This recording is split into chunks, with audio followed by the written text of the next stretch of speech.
ఒక నిమిషం శేషు సార్ కూడా జాయిన్ అయ్యారు. బిఫోర్ దట్ ఒకసారి ధర్నా జరుగుతున్న ప్లేస్కి వెళ్దాం. ధర్నాలు చాలా మంది ధర్నా చేస్తున్నారు. సాయంత్రం 4 గంటల వరకు డెడ్ లైన్. 4 గంటల తర్వాత యాక్షన్ ప్లాన్ ఏంటో ప్రకటిస్తాం. ఈలోపు అరెస్ట్ చేసిన వాళ్ళను చూపియాలా, ఎవరెవరిని అరెస్ట్ చేశారో చెప్పాలి అని చెప్పేసి ఇప్పటికే పోలీస్ డిపార్ట్మెంట్కి ఒక డెడ్ లైన్ కూడా విధించడం జరిగింది.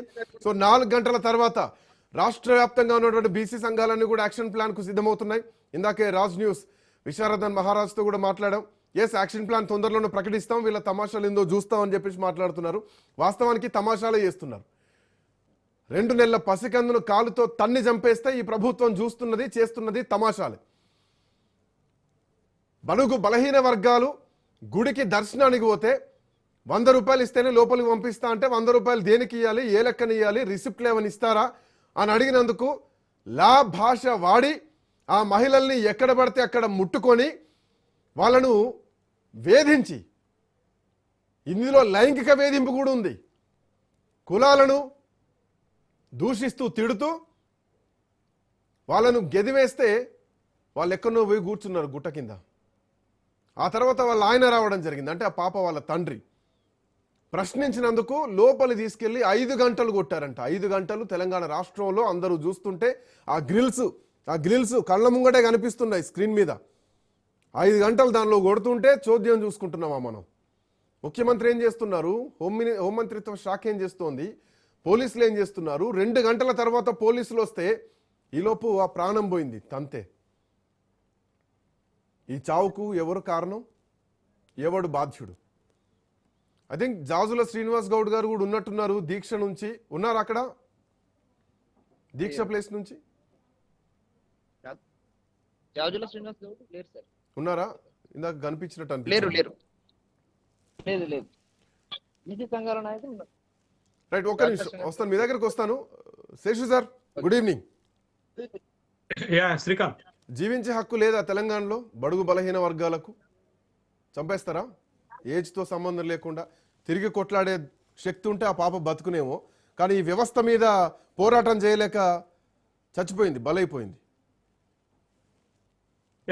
శ్రీకాంత్, ఇప్పుడు నాగర్ కర్నూల్లో కుమ్మెర మల్లన్న జాతర సందర్భంగా జరిగినటువంటి ఆ గ్రామంలో జరిగినటువంటి సంఘటన చూస్తే మనకేమనిపిస్తుంది?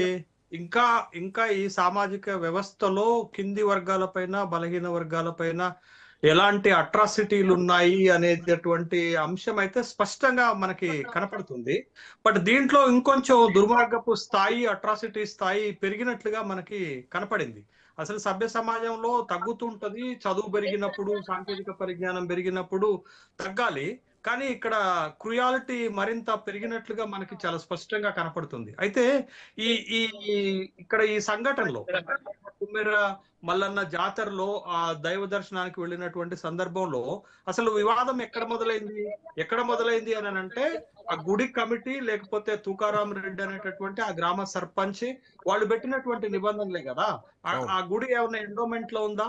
లేదు, వాళ్ళ కబ్జాలో, వాళ్ళ ఆధీనంలో ఉంది. దర్శనానికి వెళ్ళినటువంటి వాళ్ళు ప్రతి వాళ్ళు 100 రూపాయలు కట్టాలి.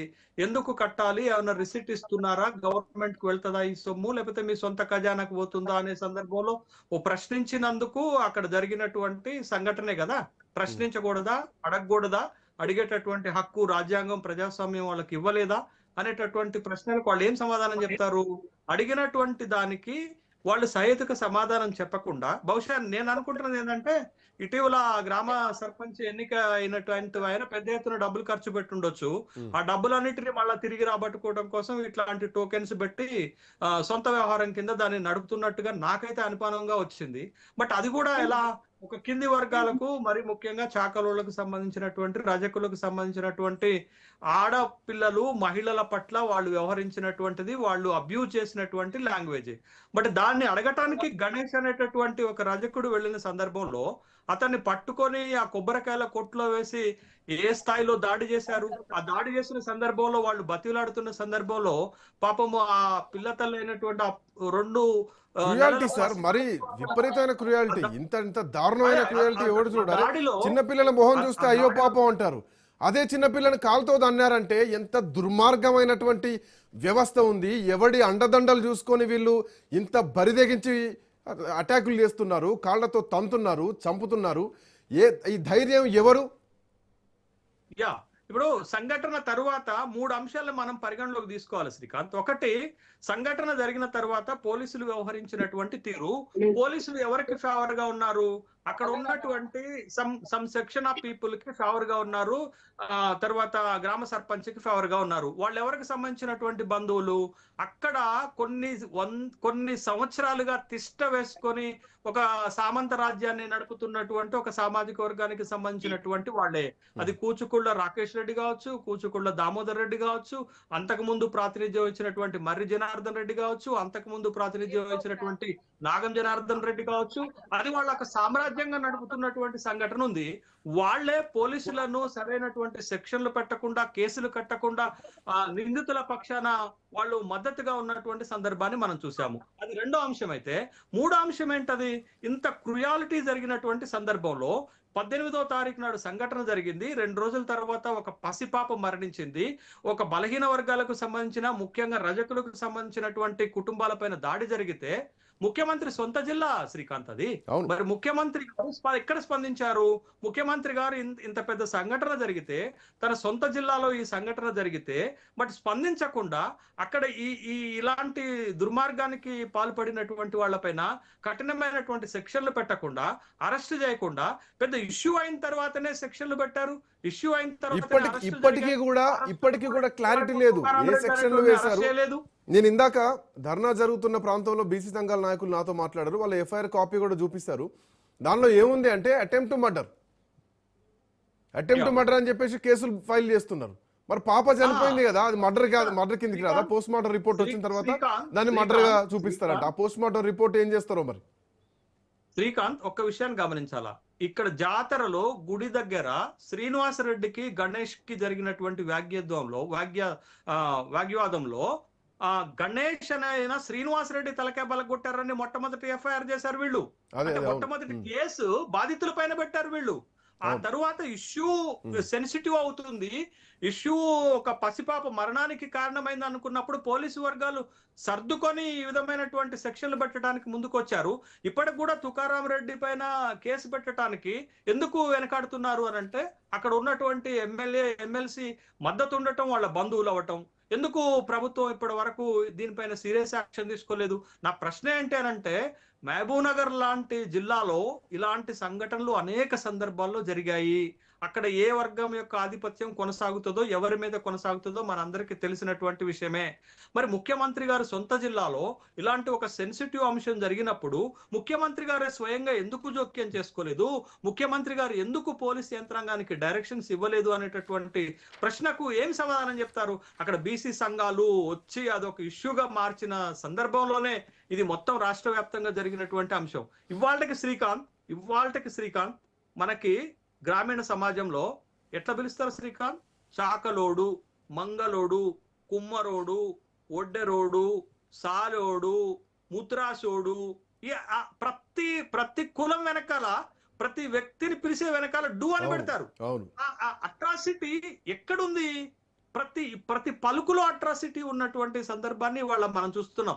ఎక్కడైనా ఏ కులాన్నైనా ఈ సమాజము, మనం అనుకునేటటువంటి హయ్యర్ లేయర్ సమాజము ఈ కింది వర్గాలను గౌరవించినటువంటి సందర్భాలు చూసి, గౌరవించకపోయారు. మహిళలనైనా గౌరవించాలి కదా, మహిళలను గౌరవించకపోయారు. పసిబిడ్డలనైనా గౌరవించాలి కదా. ఇప్పుడు శ్రీకాంత్, మనం ఉమ్మడి ఆంధ్రప్రదేశ్ లో ఉన్నప్పుడు మనకు తెలిసినటువంటి ఒక నీతి ఏంటి అనంటే, రాయలసీమ పాలెగాళ్ళు, రాయలసీమ ఫ్యాక్షనిస్టులు ఒక నిబంధన పెట్టుకుంటారు.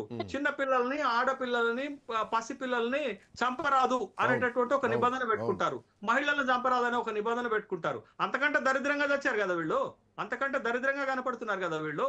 ఒక పసి పాప ఉన్నటువంటి తల్లిని ముట్టుకోవటమే తప్పు. ఒక పసి పాపకు ప్రమాదం జరుగుతుందని ఆలోచించకపోవటము, ఆ స్థాయిలో దాడి చేయటం ఇంకా తప్పు. వాళ్ళలో ఉన్నటువంటి నటోరియస్ ని బయట పెట్టుకున్నట్టు సందర్భం ఉంది. కాబట్టి ఇది ఒక ఆషామాషిగా తీసుకున్నది మొట్టమొదట పోలీసు. అట్లా కాకుండా ఒక సీరియస్ అంశంగా తీసుకొని ఉంటే ఇలాంటి సంఘటనలు పునరావృతం కాకుండా చర్యలు తీసుకోవాల్సినటువంటి దగ్గర ఇది ఒక 2 కుటుంబాల మధ్యనో, లేకపోతే అక్కడ జరిగిన ఒక చిన్న సంఘటనగానో తేల్చేసేటటువంటి విధంగా అక్కడ డిఎస్పీ మాట్లాడటం నేను చూశాను. బట్ ఇది ఎంతవరకు న్యాయం? ఒక మర్డర్ కేసులు పెట్టాల్సిన సందర్భం ఉంది, ఒక అట్రాసిటీస్ పెట్టాల్సినటువంటి సందర్భం ఉన్నది, ఒక తీవ్రమైనటువంటి శిక్షలు పెట్టి వాళ్ళని అరెస్ట్ చేయాల్సినటువంటి సందర్భం ఉంది. ఇప్పటికీ శ్రీకాంత్ రెడ్డిని, శ్రీనివాస్ రెడ్డిని, మధుకర్ రెడ్డిని ఇక్కడ బలహీన వర్గాలు కాబట్టే ఈ రోజు టెంట్లు వేసుకొని బ్యానర్లు కట్టుకొని ధర్నాలు చేసేటువంటి పరిస్థితి వచ్చింది. అదే ఇంకా అగ్రవర్ణాలకు సంబంధించిన వాళ్ళ విషయాల్లో ఏమైనా జరిగితే ప్రభుత్వాలే రెస్పాండ్ అవ్వు, దీన్ని నేషనల్ ఇష్యూ చేసు ఈ పాటికి సో పెద్ద సోషల్ మీడియాలో వైరల్ అయిపోయేది. కేవలం బడుగు బలహీన వర్గాలు కాబట్టే, అండదండలు లేరు కాబట్టే ఈరోజు సమాజం ఉందన్నటువంటి ధైర్యంతో వాళ్ళు ఈరోజు ధర్నాలు కూర్చునేటువంటి పరిస్థితి వచ్చింది. సో ఈ వివక్ష అనేది తెలంగాణలో కాదు, దేశం మొత్తం కూడా ఇది పోయే పరిస్థితులు కాదు.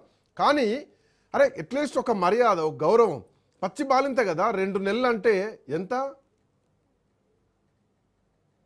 ఎంత సెన్సిటివ్గా ఉంటారా తల్లి? శ్రీకాంత్ నేను కులాన్ని బట్టి శిక్షలు పడ్డాయని నేను అనలేను, కానీ ఓ మాట చెప్తాను. ఇప్పుడు దిశ చట్టం రావడానికి ముందు, దిశ చట్టం వచ్చినటువంటి నేపథ్యం మనకు తెలుసు కదా. ఒక మహిళ పైన అత్యాచారం జరిగిందని ఏ స్థాయిలో పోలీసు యంత్రాంగం స్పందించింది, తీవ్రంగా స్పందించినటువంటి సంఘటన మనం చూసాం కదా. బట్ అట్లాంటి సంఘటన కింది వర్గాలకు జరిగినప్పుడు అంతకంటే ఎక్కువ తీవ్రంగా స్పందించాలి కదా.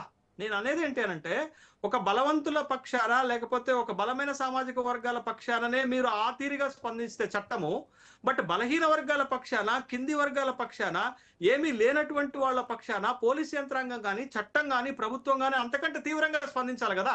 ఎందుకు ఇక్కడ స్పందించట్లేదు? ఎందుకు ఆ వివక్షత కనపడుతుంది అంటే, చట్టం అనేది పై వర్గాలకు ఒక తీరుగా, కింది వర్గాలకు ఒక తీరుగా ఉంటే ఈ గ్యాప్ మరింత పెరుగుతుంది కదా. అందుకని బట్ చట్టం ముందు అందరూ సమానమే అనుకున్నప్పుడు, మరీ ముఖ్యంగా కింది వర్గాలకు అన్యాయం జరిగినప్పుడు ప్రభుత్వం చాలా వేగంగా స్పందించాలా. బట్ నేను అడుగుతున్నది ఇవాళ, ఒక 2 నెలల పసిపాప చనిపోవటానికి కారణమైనటువంటి వ్యక్తుల పట్ల ప్రభుత్వము, పోలీసు యంత్రాంగము వ్యవహరిస్తున్న తీరేంది? అది ఏ సంకేతం ఇస్తుంది?